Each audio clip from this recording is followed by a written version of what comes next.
Hello friends, आपके अपने YouTube channel Krishna classes पर आप सभी का स्वागत है। चलिए आज हम लोग टेस्ट ऑफ डिविजिबिलिटी अर्थात विभाज्यता के नियम के बारे में कुछ सीखते हैं। 5 का विभाज्यता का नियम, 25 के विभाज्यता का नियम, 125 के विभाज्यता का नियम सीखते हैं हम लोग कैसे होता है ना। ये 5 के 5 है, 5 का स्क्वायर है, 5 का क्यूब है, आगे 5 पे पावर 4 होगा।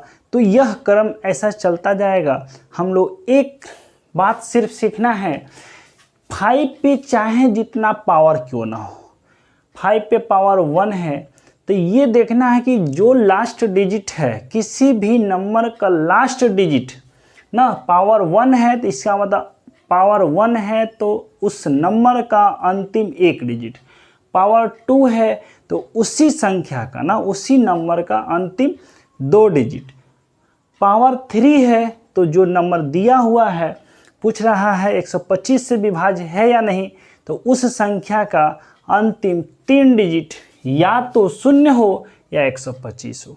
तो पहला हम लोग देखते हैं दोस्तों 5 का ना। 5 पर देखें, 5 पे पावर 1 लिख सकते हैं। इसका मतलब बोल रहा है किसी भी संख्या का अंतिम एक अंक या तो 0 हो या 5 हो, या तो 0 हो या 5 हो, तो वह संख्या निश्चित रूप से 5 से विभाजित होगी, 5 से कटेगी। देख लेते हैं हम लोग दोस्तों। 10 है, अंतिम अंक क्या है 0 है, तो यह निश्चित रूप से 5 से विभाज्य है। 5 2 जा 10, ये कट गया दोस्तों। ठीक है दोस्तों, आगे हम लोग देख लेते हैं।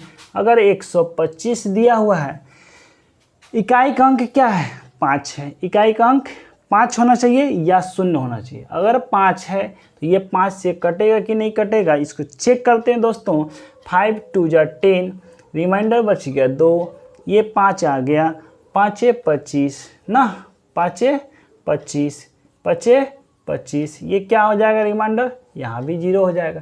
इसका मतलब ये समझ में आ रहा है दोस्तों, अगर 5 पे पावर 1 लिखा गया है तो जिसका जितना पावर 1 लिखा गया है 1 है, तो अंतिम अंक 0 हो या 5 हो, तो वह संख्या निश्चित रूप से 5 से विभाजित होगी।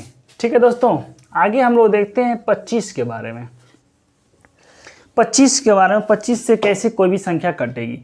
बोल रहा है किसी भी संख्या का अंतिम 2 अंक कितना होना चाहिए, 0 होना चाहिए। अंतिम का 2 अंक ना, अंतिम का 2 डिजिट 0 हो या अंतिम का 2 डिजिट 25 से कट रहा हो, तो वह निश्चित रूप से पूरी संख्या ना, पूरी बड़ी से बड़ी संख्या क्या होगा 25 से विभाजित होगी। देख लेते हैं दोस्तों। अगर ये आपका क्वेश्चन दे दिया है 100, बोल रहा है 25 से डिवाइड है या नहीं ना, 25 से डिवाइड है या नहीं, तो यहाँ हम बोले क्या, अंतिम 2 अंक कितना होना चाहिए 0 होना चाहिए।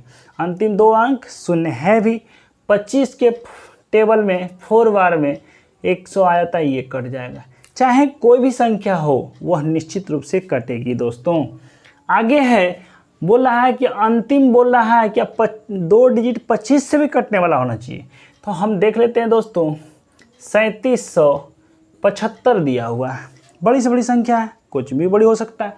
अंतिम 2 डिजिट सिर्फ चेक करना है, अंतिम 2 डिजिट 25 से कटेगा, तो ये निश्चित रूप से क्या होगा, ये संख्या 25 से कटेगी। चेक करते हैं हम लोग दोस्तों कि ये दिया हुआ है, अभी हम लिखे थे 3775, 3775 हम बोल रहे हैं क्या, ये 25 से कटेगी ना, क्योंकि अंतिम 2 डिजिट 25 से कट रहा है दोस्तों। तो हम बोला गया है 25 से टेबल में कटाइएगा, 25 एकम 25, रिमाइंडर बच गया 12, 7 आ जाएगा, 25 पंचे 125, रिमाइंडर 2 आ गया, ये 5, 25 1 जा 25। इसका मतलब ये निश्चित रूप से 25 से कटेगी दोस्तों। समझ में आ गया दोस्तों। आगे भी इसी कड़ी को आगे बढ़ाते हुए 125 से विभाज्यता का नियम बताया गया है। तो 125 का मतलब बोला जाएगा 5 पे पावर 3, 5 पे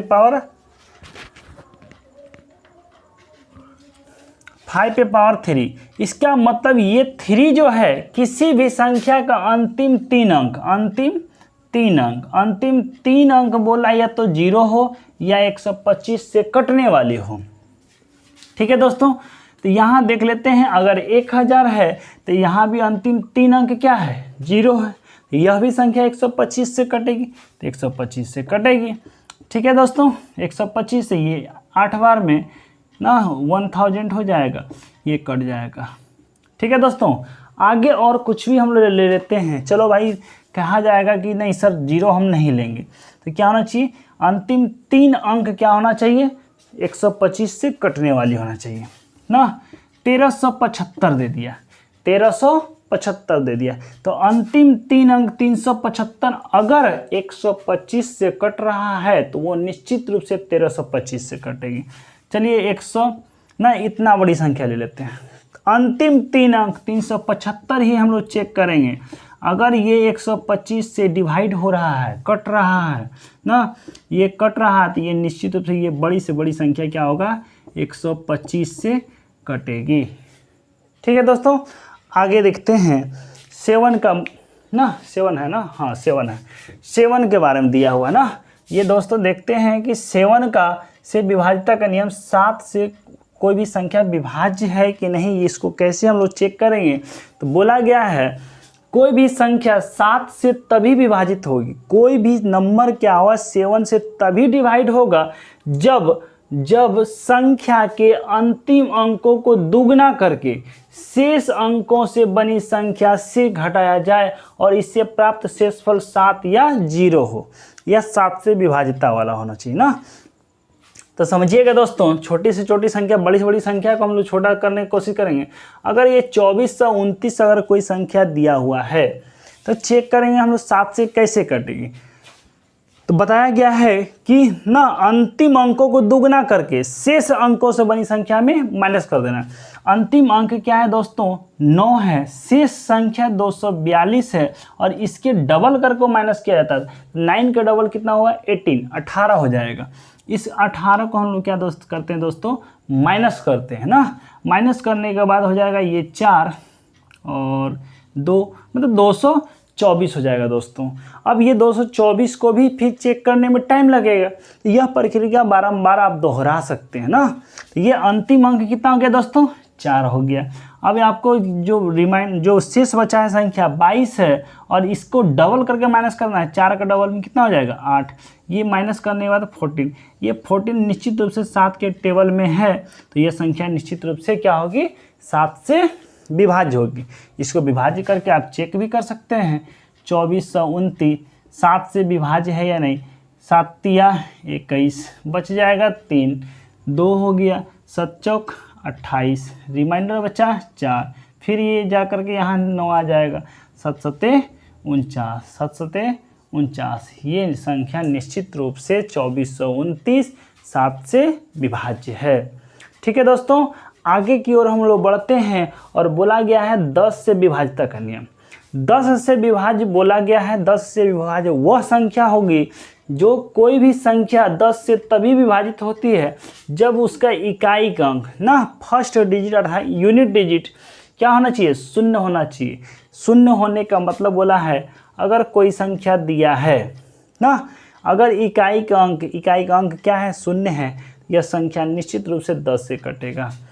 कितना बड़ा संख्या दे दिया है ना, 11250 दे दिया है, यूनिट डिजिट क्या है, 0 है, तो ये संख्या निश्चित रूप से क्या होगा, 10 से विभाजित होगी। ठीक है दोस्तों, ये समझ में आया होगा, समझ में आ गया होगा दोस्तों। तो चलिए हम लोग विभाज्यता का नियम 2, 3, 4, 5 ना सारा हम लोग देख लिए 10 तक में ना। तो आगे अगर ये इस तरह से वीडियो आपको अच्छा लगा होगा तो इसको लाइक, सब्सक्राइब एंड अपने दोस्तों के बीच में शेयर ज़रूर कीजिएगा ताकि सबको इस तरह का वीडियो प्राप्त हो और कुछ सीखने का मौका मिले।